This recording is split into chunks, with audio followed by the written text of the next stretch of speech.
Hello students, welcome to students chamber. आज हम class 10 के रियल नंबर के बारे में पढ़ेंगे।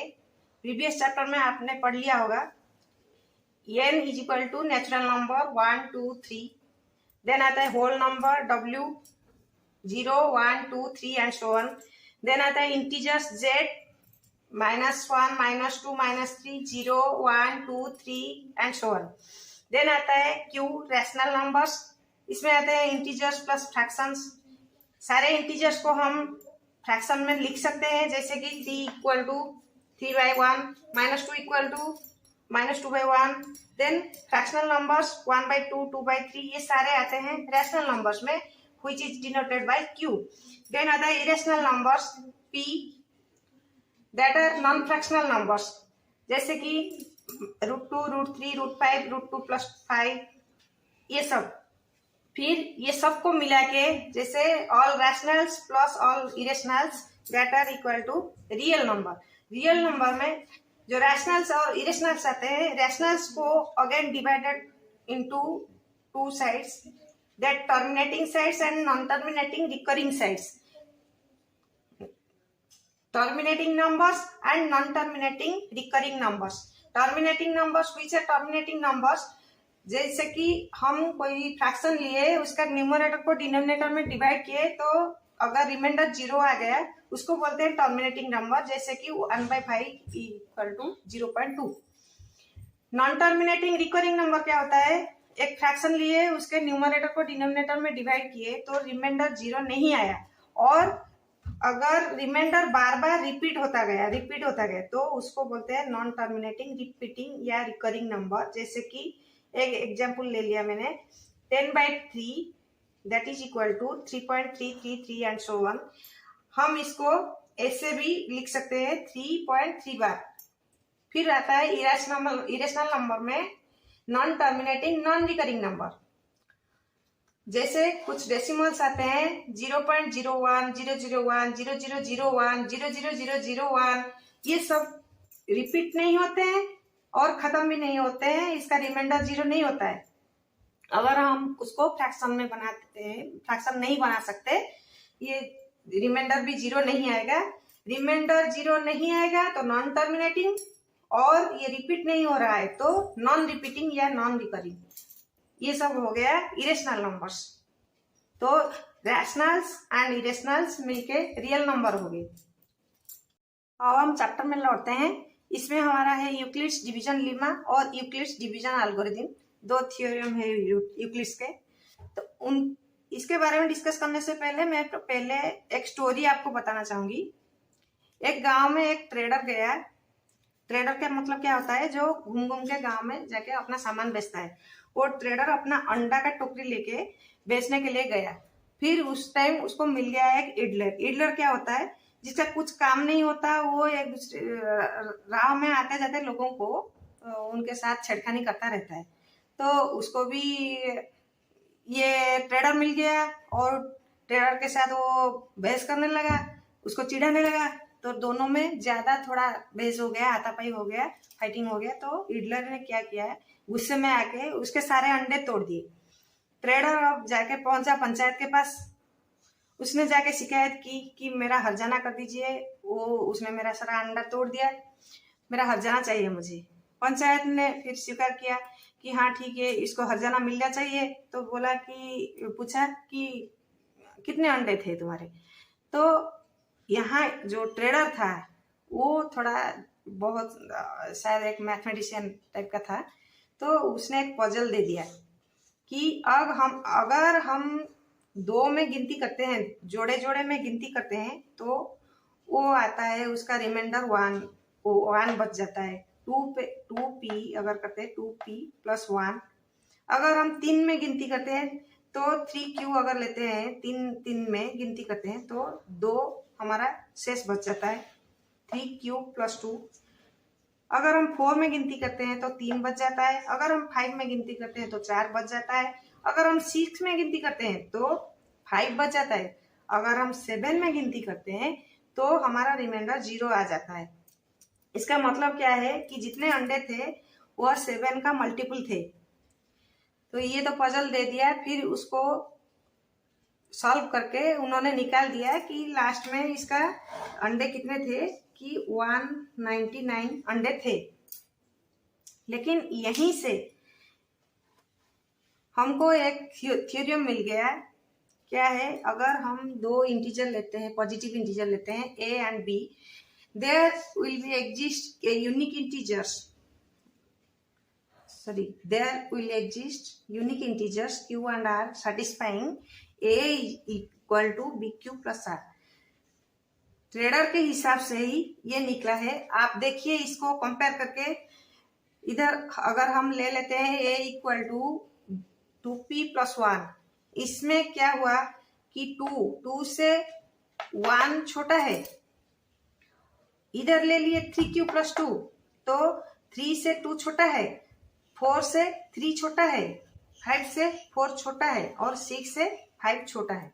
तो इससे हमारा एक थ्योरम हमने निकाल दिया कि every a can be expressed as bq plus r, where r will be in between 0 and b।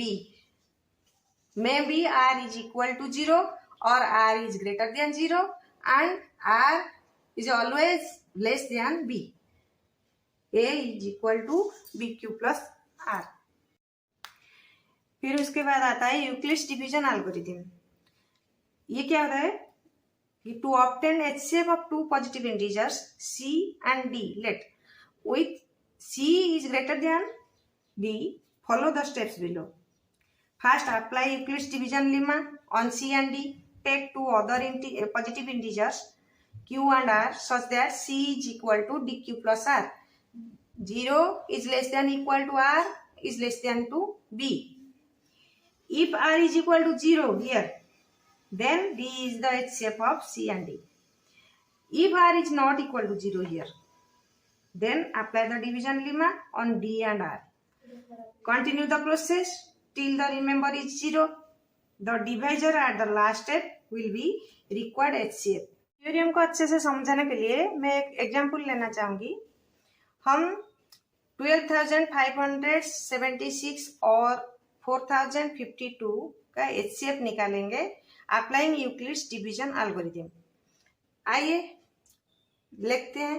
इसमें दोनों में से बड़ा है 12,576, तो इसको ले लेंगे डिविडेंड और ये रह गया डिवाइजर हो गए। 12,576 को अगर 4,052 में डिवाइड करते हैं तो बाहर निकाल के यहाँ मैंने लिख दिया कि 4,052 इंटू 3 प्लस 420, तो इधर 420 है reminder, which is not equal to 0। Since r is not equal to 0, so we have to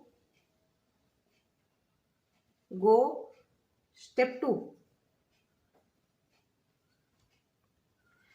इधर आ जाएगा डिविडेंड हो जाएगा 4,052 और डिवाइजर हो जाएगा रिमाइंडर 420। तो इसको अगर हम डिवाइड करेंगे तो इसका निकलेगा 420 into 9 plus 272। Here r is equal to 272, which is not equal to 0। Then ये हो जाएगा डिविडेंड 420 इज इक्वल टू ये हो जाएगा डिवाइजर, तो डिवीजन होगा 420 is equal to 272 into 1 plus 148। r is equal to 148 where r is not equal to 0। Then on the next step 272 is dividend and 148 is divisor। Then 272 is equal to 148 into 1 plus 124। r is equal to 124, which is not equal to 0। Then 148 is dividend and 124 is divisor. So 148 is equal to 124 into 1 plus 24. Here r is equal to 24. That is not equal to 0. Then 124 is dividend and 24 is divisor. 124 is equal to 24 into 5 plus 4. Here r is equal to 4, which is not equal to 0. Then 24 is dividend and 4 is divisor. So 24 is equal to 4 into 6 plus 0. Here r is equal to 0. अब r 0 हो गया तो HCF क्या होगा? Last हमारा Euclid's division algorithm के अनुसार हमारा लास्ट स्टेप में जो डिवाइजर होता है वही होता है हमारा HCF. So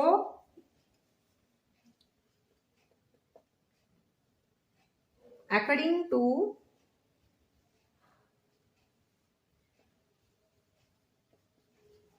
Euclid's division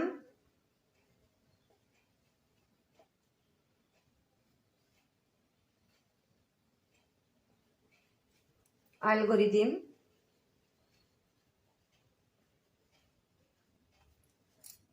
HCF of 12,576 and 4,052 is कितना निकला? 4.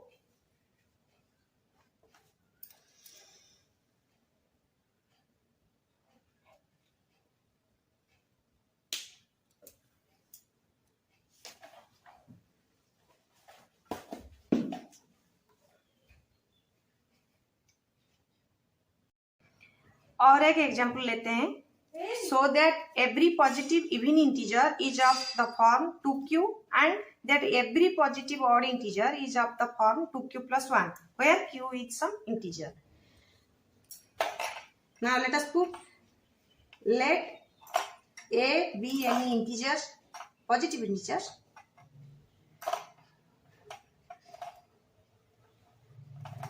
and b is equal to 2. So, by applying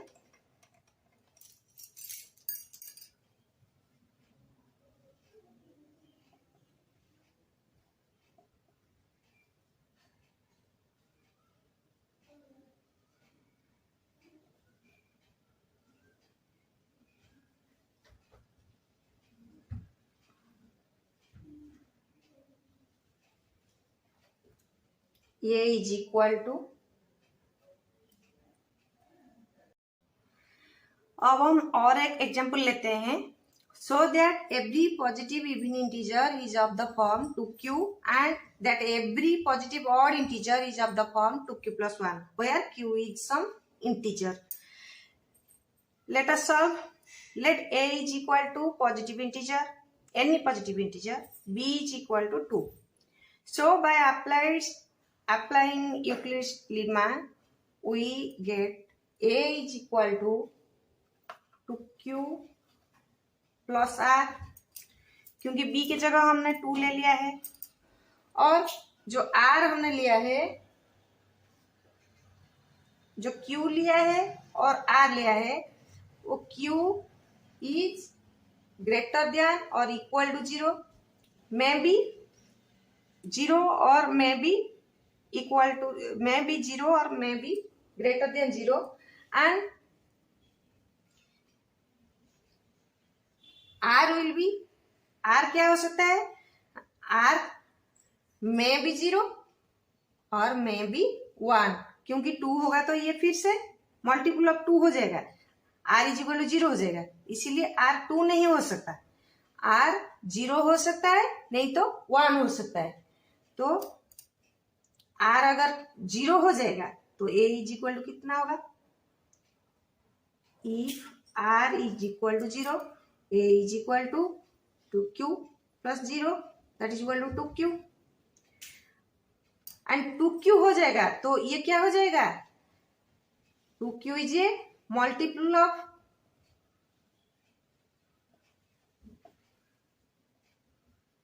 2 which is even number, multiple of 2 होगा तो ये इवन नंबर ही होगा। फिर अगर if r is equal to 1 then a is equal to 2q plus 1। 2q मतलब multiple of 2, 2q even number होगा। Even number के बाद का नंबर जो कॉन्जिक्यूटिव नंबर वो क्या आता है, ऑड नंबर आता है। तो 2q अगर इवन नंबर हो गया तो 2q plus 1 is equal to odd number होगा। हो गया हमारा proof. Every positive even integer is of the form of 2q and every positive odd integer is of the form of 2q plus 1। That's all.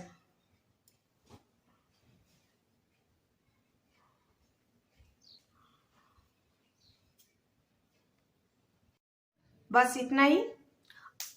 अगले video में आप लोग देखना exercise 1.1 हम उसमें डिस्कस करेंगे एक्सरसाइज 1.1 का, और अगर चाहे तो एक एग्जाम्पल भी डिस्कस कर सकते हैं।